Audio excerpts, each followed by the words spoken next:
لله وكفى وسلام على عباده الذين اصطفى أما بعد أعوذ بالله من الشيطان الرجيم بسم الله الرحمن الرحيم بئس الاسم الفسوق بعد الإيمان صدق الله العظيم اللهم صل على محمد وعلى آل محمد وبارك وسلم اللهم صل على محمد وعلى آل محمد وبارك وسلم اللهم صل على محمد وعلى آل محمد وبارك وسلم.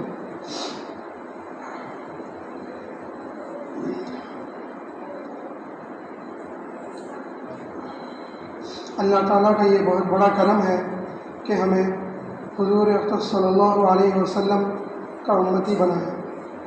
جس طرح دوسرے نبیوں کے بھی کئی سارے امتی تھے، ویسے ہم بھی الحمدللہ حضور اقدس صلی اللہ علیہ وسلم کی امت میں شامل ہوتے ہیں. حضور اقدس صلی اللہ علیہ وسلم کی امت میں شامل ہونے کے بہت سارے فائدے اور اللہ تعالیٰ نے ہم پر نظر کرم کیا ہے. جیسے کہ دوسرے لوگوں کے لیے قرآن عام نہیں تھی. قرآن جو کہ اللہ تعالیٰ کا مقدس کلام ہے وہ صرف نبیوں تک ہی تھا، لیکن حضور اقدس صلی اللہ علیہ وسلم اس قرآن کو جو اللہ تعالیٰ نے ان کو دیا تھا خصوصی، انہوں نے ساری امت میں پھیلا دیا اس کا فیض. اور دوسرا ایک تحفہ نماز ہے جو کہ اس امت کو ملا ہے. اور جب بھی کوئی دوسری امت گناہ کرتی تھی تو جب بھی ان پر عذاب نازل ہوتا تھا، یہ حضور اقدس صلی اللہ علیہ وسلم کا صدقہ کرم ہے کہ ہم پر عذاب یا کسی بھی طرح کی گھڑی نازل نہیں ہوتی مشکلات کی. آج اگر دیکھا گیا یہ امت بھٹکی ہوئی ہے، کیونکہ سود، فحاشی، شراب، زنا، جھوٹ بولنا یہ سب اس امت میں عام ہو گیا ہے، اور سب امتی فتنہ دجال کے تابع ہو گئے ہیں. آج ہم اگر دیکھیں تو ترکی میں جو زلزلے آئے ہیں وہ ان کی کثیر تعداد پر گناہوں کی طرف سے آئے ہیں. 2021 میں ترکی کے جتنے بھی لوگ تھے قوم، وہ LGBT یعنی ہم جنس پرستوں کے تابع تھے. ریلی نکال کر ہم جنس پرستی کو عام کرنا چاہ رہے تھے. تو آج اللہ تعالیٰ نے ان پر بہت بڑا عذاب نازل کیا ہے، اور بنگلہ دیش میں بھی آج بہت بڑا عذاب نازل کیا ہے زلزلوں کی طرف سے. حق تعالیٰ کا کلام بہت ہی مقدس ہے، اس میں بئس الاسم الفسوق بعد الایمان. حق تعالیٰ فرماتے ہیں کہ برا ہے نام لینا گناہ کا ایمان لائے بعد. ہم یہ تصور کرتے ہیں کہ گناہ کرنا اور اس کے بعد معافی مانگنا تو اللہ تعالیٰ ہمیں معاف کر دیتے ہیں، لیکن حق تعالیٰ اپنے کلام میں فرماتے ہیں بئس الاسم الفسوق بعد الایمان. بیسا کا معنی ہے برا، اسم کا معنی ہے نام، اور بعد الایمان ایمان لائے بعد. برا ہے گناہ کا نام لینا ایمان لائے بعد.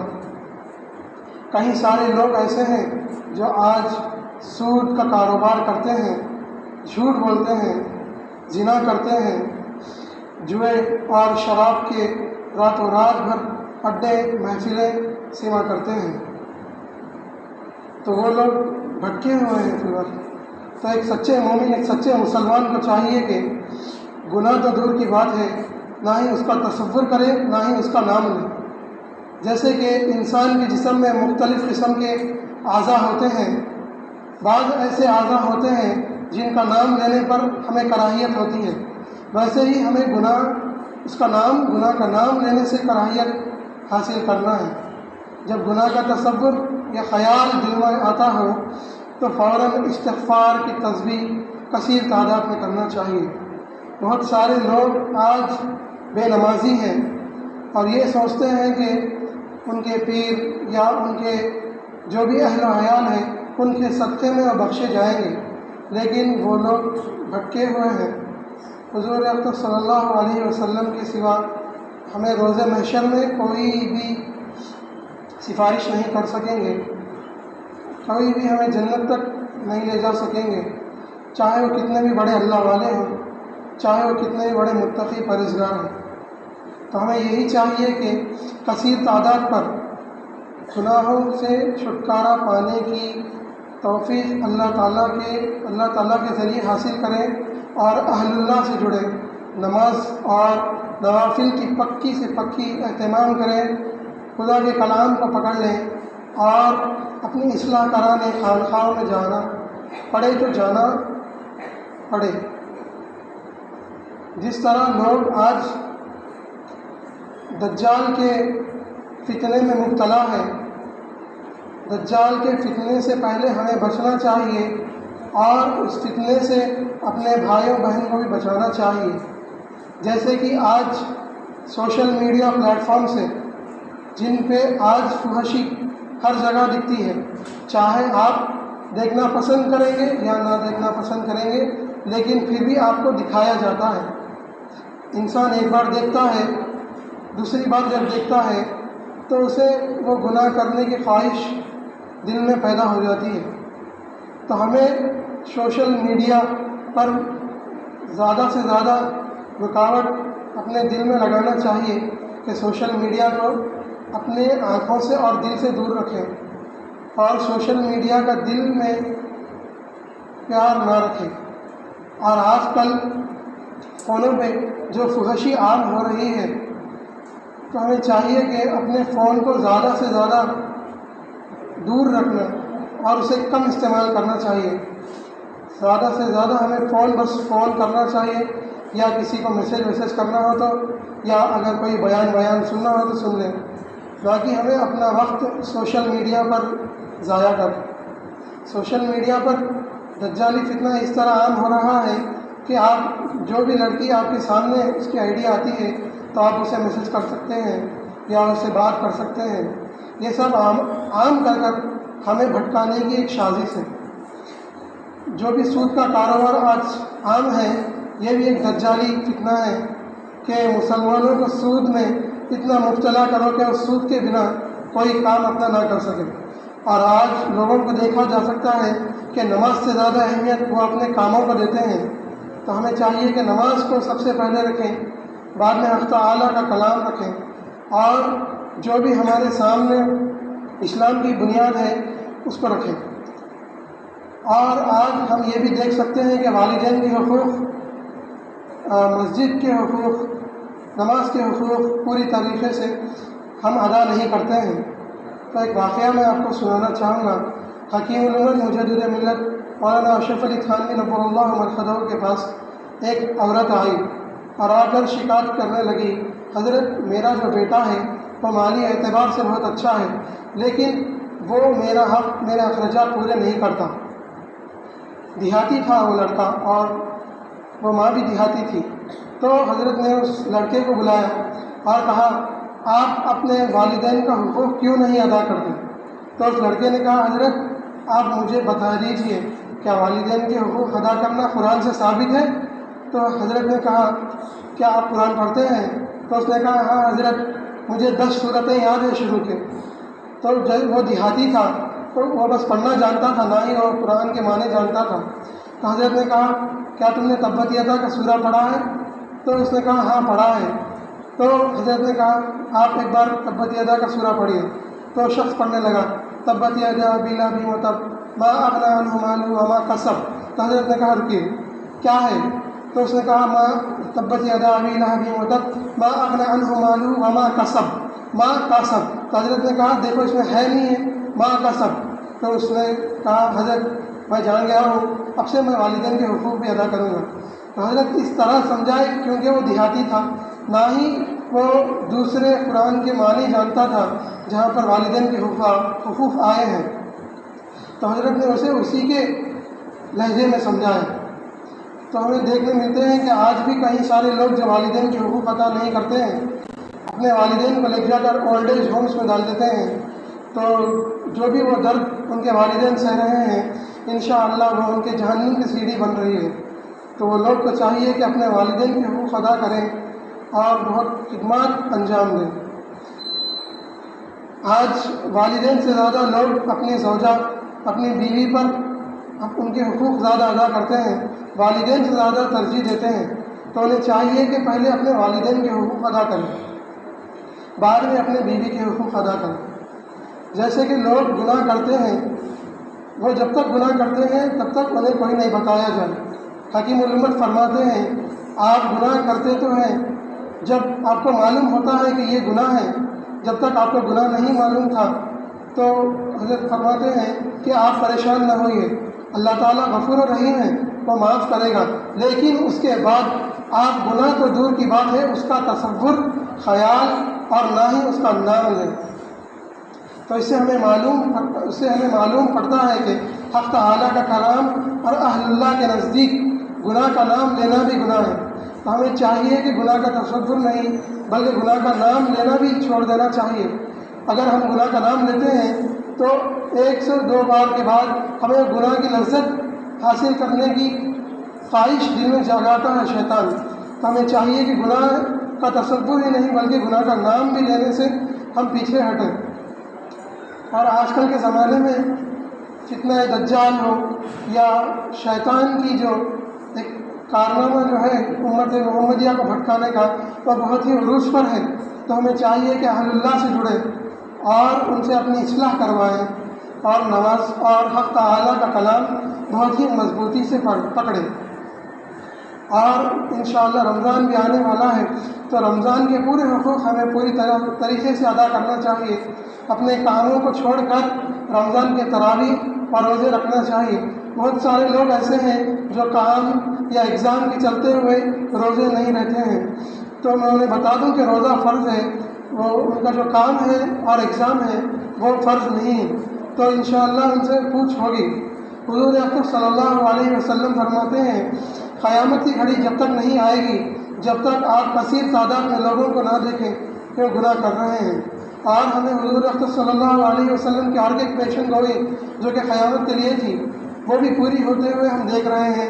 مکہ مدینے میں آج ہریالی ہی ہریالی ہے اور شراب کے خانے عام ہو گئے ہیں، زنا عام ہو گیا ہے، فحشی عام ہو گئی ہے، نمازوں کو چھوڑنا عام ہو گیا ہے، مسجدوں کو ویران کرنا عام ہو گیا ہے، قرآن کو جھٹلانا عام ہو گیا ہے۔ بہت سارے ایسے جاہل لوگ ہیں جو کہ حدیث مبارکہ کی کتاب لے کر حدیث کا مفہوم غلط بیان کر رہے ہیں، تو یہ بھی ایک قیامت کی نشانی ہے۔ اور جو بھی ہم دوسرے ممالک میں دیکھ رہے ہیں کہ ان پر کیسے اللہ تعالیٰ کا عذاب نازل ہو رہا ہے، زلزلے کی شکل میں جو اللہ تعالیٰ کا عذاب نازل ہو رہا ہے، یہ بھی ایک قیامت کی پیشن گوئی تھی۔ ہمیں چاہیے کہ جلد سے جلد یہ جو راہ دجال ہے اسے چھوڑ کر ہمیں حضور اکرم صلی اللہ علیہ وسلم کی راہ پر چلنا چاہیے۔ ہم لوگ اس طرح محرم ہیں کہ ہم لوگ گناہ کرتے ہیں، حتیٰ کہ ہمارے سامنے حق تعالیٰ کا کلام ہے، حضور اکرم صلی اللہ علیہ وسلم کی سیرت ہے، صحابہ کی سیرت ہے، تابعین طبع تابعی کی سیرت ہے، اہل اللہ کی سیرت ہے، علماء کی سیرت ہے، لیکن ہم ان سیرتوں کو سب کو اندیکھا کر دیتے ہیں۔ ان سب سیرتوں کو نظر بند کر کر ہم کوئی ایکٹر کی سیرت اپنے پر نازل کر لیتے ہیں۔ ہمیں اپنی داڑھی حضور اکرم صلی اللہ علیہ وسلم کی جیسی نہیں بلکہ کوئی ایکٹر کی جیسی رکھنی ہے۔ ہمیں اپنا کپڑے پہننے کا لباس، اپنی ٹوپی لگانے کا لباس حضور اکرم صلی اللہ علیہ وسلم یا ان کے بتائے ہوئے لوگوں کے جیسا نہیں بلکہ ایکٹر کے جیسا لباس آج ہم اختیار کرتے ہیں۔ اور ہم لوگ جو بھی دجالی فتنے میں مبتلا ہیں ان کی تابع ہوتے ہیں، نہ کہ اہل اللہ علماء کی تابع ہوتے ہیں۔ کوئی جاہل جو حدیث مبارکہ کی مفہوم غلط بتا دے ہم اس کو اپنا پیر و مرشد یا اپنا راہ راست یا اپنا بڑا بنا لیتے ہیں۔ یہ سب ایک دھوکہ ہے، دجالی فتنے کا ایک بڑا دھوکہ ہے۔ تو ہمیں چاہیے کہ ان سب دھوکوں کو نظر انداز کریں اور حق تعالیٰ کا کلام اور حضور اکرم صلی اللہ علیہ وسلم کے غلاموں کی راہ پر چلیں، نہ کہ دجالی لوگوں یا فتنے جو بھی ہیں ان سب کو چھوڑنا چاہیے ہمیں، اور حضور اکرم صلی اللہ علیہ وسلم کی بتائی ہوئی راہ پر چلنا چاہیے۔ تو ہمیں انشاءاللہ اس دنیا میں بھی راحت ملے گی اور خبر میں بھی راحت ملے گی، تا محشر، برزخ اور جنت بھی ملے گی۔ آج بہت سارے لوگ یہی خیال کرتے ہیں کہ خبر کا جو عذاب ہے خبر میں ان کے پیر یا مرشد یا حضور اکرم صلی اللہ علیہ وسلم امتی ہونے کے ناطے حضور آ کر رکا لیں گے۔ تو وہ لوگ بہت ہی بے عقل ہیں جو سمجھتے ہیں کہ ان کے پیر و مرشد آ کر انہیں بچا لیں گے خبر کے عذاب سے۔ تو میں ان کو بتا دوں حضور اکرم صلی اللہ علیہ وسلم نے کہا خبر کے پہلے دن جب 2 فرشتے آتے ہیں ہم سے سوال و جواب کرنے، تو وہ بہت ہی بدصورت اور طاقتور ہوتے ہیں، انہیں وہ گونگے، بہرے اور اندھے ہوتے ہیں، اور ایک ہتھوڑا ساتھ میں لے کے آتے ہیں۔ جب وہ ہتھوڑا اس انسان پر مارتے ہیں تو وہ انسان ریزہ ریزہ ہو جاتا ہے، جیسے کہ ایک پہاڑ ریزہ ریزہ ہو جاتا ہے اسے توڑنے پر۔ تو ہمیں یہی چاہیے کہ سکرات الموت سے ڈرنا نہیں چاہیے، اور حضور اکرم صلی اللہ علیہ وسلم کے بتائے ہوئے عمل پر چلنا چاہیے تاکہ موت کی سکرات سے بچ سکیں اور سوال و جواب کرنے میں یا سوال و جواب دینے میں آسانی ہو۔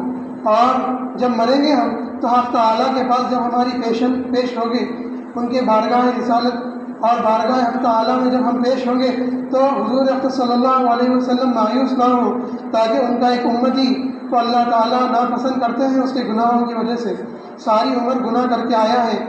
حضور اکرم صلی اللہ علیہ وسلم تو یہی کہیں گے، آپ میرے سامنے سے ہٹ جائیے، آپ نے میرے بتائے ہوئے راہ پر نہیں چلے، آپ کو میرے سے زیادہ اذیت اس ایکٹر کی داڑھی پر تھی، کیا وجہ تھی کہ آپ نے میرا چہرہ اپنے اوپر نازل کرنے سے منع فرمایا؟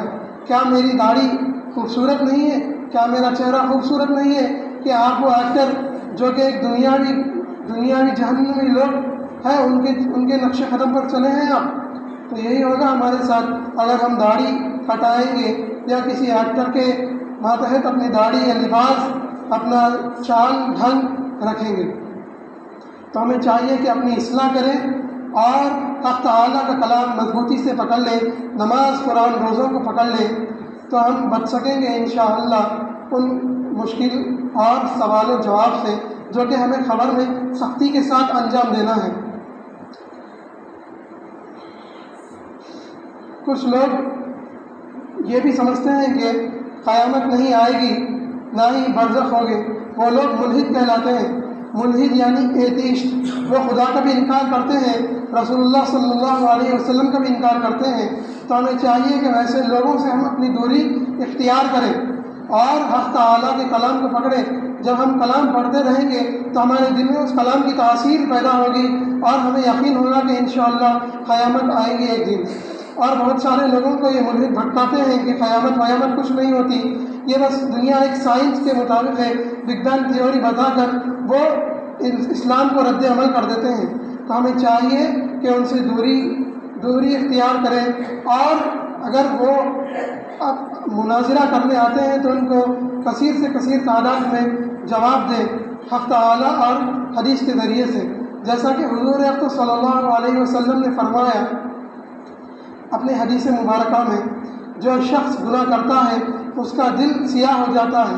تو ہمیں یہ دیکھنے کو بھی ملتا ہے جو شخص گناہ کرتا ہے اس کا دل پر ایک سیاہ رنگ آ جاتا ہے، ہلو وہ اسلام سے باہر ہو جاتا ہے اور ایک ملحد بن جاتا ہے۔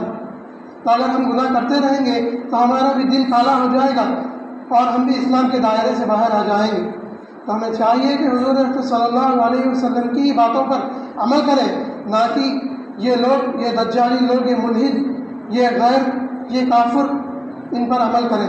ان کی باتوں کو سیریس لیں، ان کی باتوں کو نظر انداز جتنا ہو سکے اتنا کریں گے تو ہماری صحت اور ہماری دنیاوی زندگی، برزخی زندگی اور انشاءاللہ تا جنت تک کی سفر ہمارا آسان ہوگا۔ میری یہی گزارش ہے کہ ہم سب گناہ کا تصور ہی نہیں بلکہ اس کا نام بھی لینے سے ہم پیچھے ہٹیں، اور جو بھی گناہ کرے ہیں اللہ تعالیٰ ان کو بخشے گا انشاءاللہ، کیونکہ اللہ تعالیٰ غفور و رحیم ہے۔ اگر ہم کوئی گناہ کر لیتے ہیں تو فوراً توبہ کرنا چاہیے سچے دل سے، پھر اس کے بعد اس گناہ کو ہی نہیں بلکہ اس کا تصور اور نام لینے سے پیچھے ہٹنا چاہیے۔ ہمیں اس دور میں بہت ہی سیریس کے ساتھ اسلام کو لینا چاہیے اور اپنی اصلاح کراتے ہوئے اس دنیا سے رخصت ہونا چاہیے۔ انشاءاللہ اللہ تعالیٰ ہمیں بولنے سے زیادہ عمل کرنے کی توفیق عطا فرمائے۔ باقر الدعوان الحمدللہ رب العالمین۔